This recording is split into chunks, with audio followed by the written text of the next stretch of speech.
Nama saya yang sebelumnya, sebelum masuk Islam, Samuel.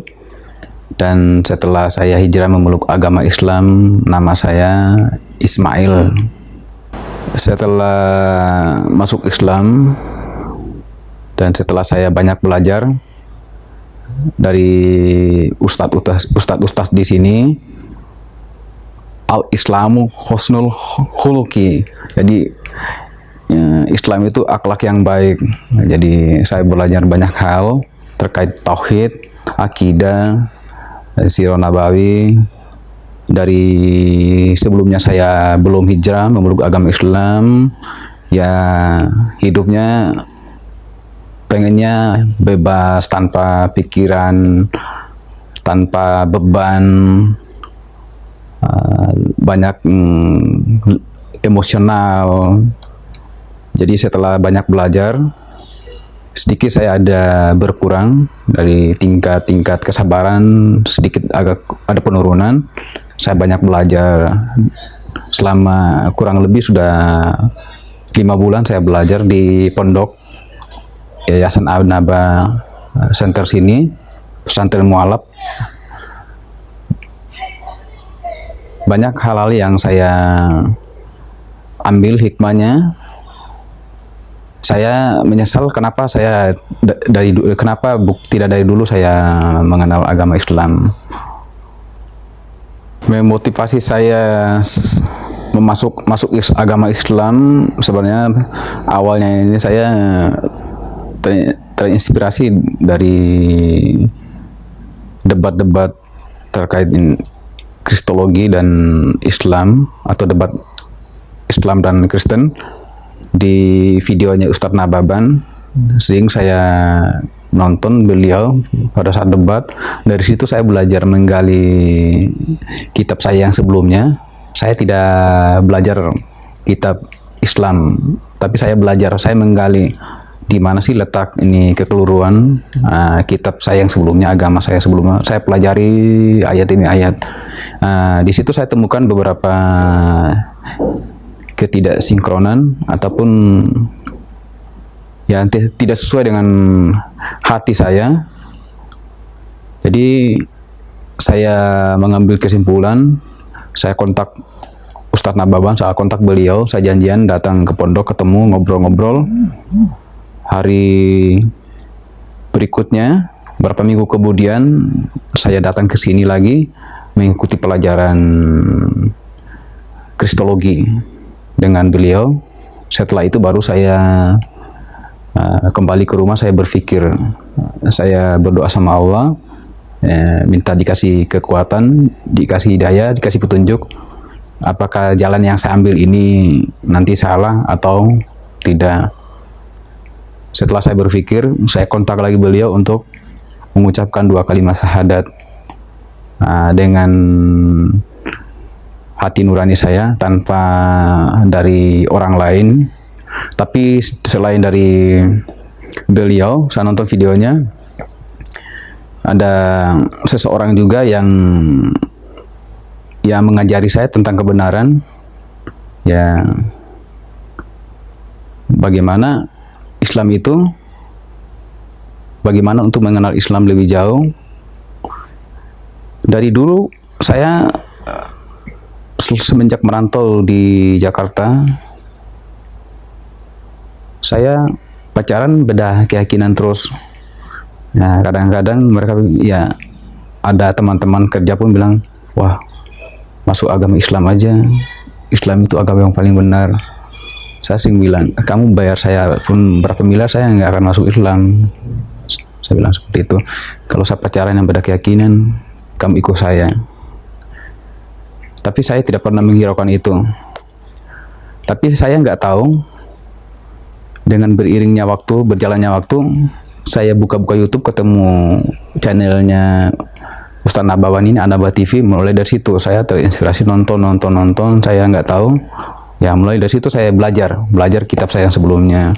Tapi di balik itu ada nih seseorang yang punya peran juga, yang mendorong saya untuk menggali, mempelajari kitab saya yang sebelumnya dan mengenal agama Islam, kebenaran agama Islam, bahwa Islam itu adalah satu-satunya agama yang paling benar. Jadi ada seseorang ini, jadi seseorang ini yang dekat dengan saya, ini yang memberikan saya inspirasi, memberikan saya masukan, coba mempelajari, mengenal agama Islam. Dia menyarankan saya seperti itu, tapi saya yang saya pelajari kitab saya yang sebelumnya. Saya gali-gali terkait dengan di Injil, kisah para rasul itu, kisah para rasul 26 kalau tidak salah, di mana situ Rasul Paulus yang mengatakan bahwa Rasul Paulus sama Barnabas selama 1 tahun di Antioquia, disitulah disebut Kristen. Berarti kan sebelumnya itu kan tidak ada agama Kristen, berarti kan Rasul Paulus yang membentuk agama Kristen. Pikiran saya di situ, dan beberapa ayat yang tentang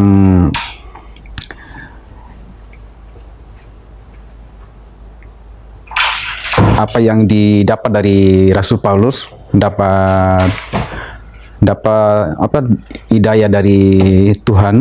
Ini kata Rasul Paulus dijelaskan dalam Injil situ. Jadi ada dua ini ayat yang berbeda, tidak sinkron. Seharusnya kan sama dengan ayat yang sebelum dan ayat yang sesudah, dan masih banyak lagi bicara terkait kalau kita berdoa itu. Di kitab Perjanjian Lama pun dijelaskan kalau kita berdoa menghadap ke kiblat, itu dijelaskan juga saya sunat. Sedangkan Yesus pada saat dia datang, saya datang untuk menggenapi hukum Taurat, 1 iota pun saya tidak akan mengurangi. Menggenapi hukum Taurat 1 iota pun saya tidak akan mengurangi. Maksudnya itu 1 huruf saja dari ini kitab yang sebelumnya tidak akan dikurangi. Kenapa? Rasul Paulus sunat dihilangkan, ini babi dihalalkan, dan masih banyak lagi. Nah, ini ada beberapa. Jadi saya berpikir situ, saya belajar. Tapi di belakang ada seseorang itu yang paling berperan juga, yang memberikan semangat, dorongan ke saya. Inisialnya Sanas, ya, yang memberikan saya semangat. Jadi saya mengenal Islam itu karena dia. Sampai saat ini tidak pernah ada siapapun itu yang menyuruh saya itu untuk masuk Islam, atau kamu ikut saya, ataupun ini, atau tergiur karena wah dikasih uang ataupun dan lain sebagainya. Setelah itu saya sedikit ini flashback lagi. Saya belajar. Saya memutuskan untuk hijrah, mengucapkan 2 kalimat syahadat dari situ. Hal yang saya paling suka di tingkat ini keakraban, tingkat persaudaraan. Jadi kalau Islam kita itu kan dimanapun kan itu saudara, yang walaupun kita bukan saudara ataupun orang jauh mau itu luar negeri, sesama Muslim itu pasti kita bilang saudara kita semuslim. Selain dari noni ya, itu pasti di situ yang paling bermakna. Dan saya lihat tingkat ini yang saya lihat selama ini, yang saya rasakan, saling belajar, saling memberikan ilmu, saling membantu, saling mendoakan, dan masih banyak lagi hal-hal yang saya dapatkan, yang saya banggakan, masih banyak. Dan saya masih akan tetap belajar terus untuk mendalami agama Islam ini, ilmu-ilmu Islam ini ke depannya. Tidak akan sampai di sini saya belajar. Selama saya masih di pondok sini, saya akan tetap belajar. reaksinya ya senang, ya alhamdulillah. Kalau reaksi keluarga ya mungkin ya reaksi, ada yang suruh masuk Islam, ada yang ngajak, ada yang bilang karena perempuan lah. Sedangkan saya kan belum nikah juga, belum nikah. Ya banyak kalau dari keluarga ya karena perempuan, karena mungkin ikut teman. Saya kalau karena perempuan sejak dari tahun 2003,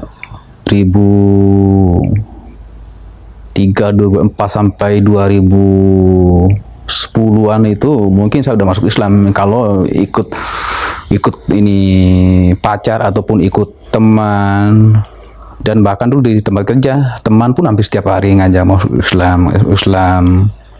Saya punya pasangan yang beda keyakinan ngajak masuk Islam. Saya yang nggak menghiraukan, kamu bayar saya 1 M pun atau berapa M, saya nggak masuk. Saya sering bilang seperti itu. Ya mungkin ya Allah ini apa? Saya tidak benci Islam, tapi mungkin dari perkataan saya seperti itu, mungkin ya nggak tahu Allah punya rencana ya. Ya akhirnya ya yang tadi nggak ada niat masuk Islam, tapi ya sekarang ya begini, saya jadi seorang Muslim. Respon ya kaget. Wih, Samuel masuk Islam, namanya sekarang ya Ismail. Dan sekarang teman-teman manggil Ismail, masih ada yang panggil ini Samuel, masih ya kaget lah teman-teman itu, banyak yang kaget. Perbedaan agama yang sebelumnya sama setelah masuk Islam, perbedaannya jauh sekali. Agama yang sebelumnya sama yang sekarang itu perbedaan jauh sekali. Kalau di Islam, diislamkan itu kan wajib menuntut ilmu. Kalau agama yang sebelumnya ya kita udah jadi udah non Muslim ya udah itu, tidak ada untuk menuntut ilmu kan. Hanya kalau yang di Islam kan kita belajar. Kalau lihat kitab saya yang sebelumnya mah kitab yang sekarang ini Islam banyak sekali persamaan. Justru Islam itu yang benar-benar itu 100% itu menjalankan apa yang ada di kitab Taurat. Malah saya lihat kayak puasa, sunat, pakai ini jilbab. Justru Islam itu yang, justru agama saya yang sebelumnya yang ada di dalam kitab itu tidak diterapkan, tidak dipraktekkan gitu. Puasa, sunat, pakai jilbab, cara ibadahnya, justru malah Islam itu yang mengikuti kitab Taurat. Nah, saya lihat justru Islam ini yang 100% malah, kalau berdasarkan pandangan saya belajar selama beberapa bulan sini, saya lihat justru Islam yang mengikuti 100% itu yang ada di kitab saya yang sebelumnya. Ya, justru agama saya yang sebelumnya justru tidak menerapkan itu. Sedangkan itu ada. Kayak babi itu udah jelas haram. Nah, itu jelaskan sangat jelas itu. Nah, datang Rasul Paulus menghalalkan, udah jelas-jelas itu. Sunat ada, tapi dihilangkan. Banyak sekali yang tidak diterapkan. Udah jelas-jelas di situ juga ada larangan, ada perintah Allah, larangan Allah yang perlu dihindari, apa yang harus dilaksanakan, apa yang tidak, apa yang boleh dimakan, apa yang haram atau yang halal. Nah, kadang-kadang di agama saya yang sebelumnya ya yang haram pun dihalalkan. Saya satu doa saya sama Allah, semoga orang tua dulu lah, semoga orang tua saya itu dikasih hidayah, yang walaupun orang tua namanya di kampung akan susah ya kita mendakwakan mereka yang selama pun sini. Ya kebetulan sekarang ini ibu saya ada di sini. Ibu saya ada di sini udah sebulan lebih. Setiap malam kadang saya bicara sama dia, istilahnya ya saya dakwah lah istilahnya. Dia tahu Islam itu benar. Ya cuma kan jawabannya beliau ya sama aja, Tuhan juga yang menurunkan gitu kan. Saya jelaskan ini loh letak kesalahan kita, kekeluaran kita di sini. Ya, di Islam itu kita hanya mengenal ini satu Tuhan, yaitu Allah. Di agama yang lain itu nggak ada Tuhan lain, Tuhan ini, Tuhan itu. Saya bilang ya cobalah ibu ini nanti baca-baca lah. Iya, saya bilang. Tapi anaknya dari kampung udah dipesan, nanti kalau ini anakmu nanti di sana Jakarta kalau ngomong begini-begini nih, jangan dengerin itu. Kakak-kakak saya kan ada, kakak saya mungkin ada 3 orang itu yang nggak setuju kalau saya hijrah atau masuk Islam. Tapi saya tetap berdoa, saya doakan mereka. Ya, walaupun kadang-kadang saya sebagai ada sifat manusianya, ada rasa kesal juga. Ya, sebenarnya dalam Islam kan kita tidak boleh membenci saudara. Membenci saudara itu kan dosa. Nah, kalau membenci saudara sama aja kita, sholat kita itu kan nggak diterima sama Allah. Nah, apalagi sama orang tua. Seperti itu kan. Ya walaupun kadang-kadang ada rasa kesal, tapi saya tetap berdoa. Ya kalau Allah ngasih hidayah, ya semoga orang tua ya kalau bisa ya bisa memeluk agama Islam. Saudara saya di kampung, saudara saya dimanapun, saya minta maaf. Jalan yang saya ambil sekarang ini ya ini jalan saya akan tetap istiqomah untuk mempelajari Islam dan mengenal Islam dan memeluk Islam. Apapun cobaan dan ujiannya ya saya tetap istiqomah di jalan Allah. Dan teman-teman saya yang di luar, siapapun, tidak ada salahnya untuk belajar mengenal Islam. Pesan buat saudara tadi ya saudara saya yang ada di kampung, saya tetap doakan kalian semoga dapat hidayah. Ya tidak ada salahnya itu belajar mengenal agama Islam. Dan ini jalan saya, saudara kalian, adik kalian, anak kalian ya ini jalan dia sekarang, akan tetap istiqomah, akan tetap belajar di jalan Allah. Nah, jadi hanya satu kata kalau dalam Islam itu la ilaha illallah, itu aja. Tiada Tuhan yang disembah selain Allah, ya. Dan Nabi Muhammad adalah ini nabi utusan yang terakhir yang diutus oleh Allah. Nah, itu aja sih pesan saya buat saudara-saudara yang di kampung maupun orang tua.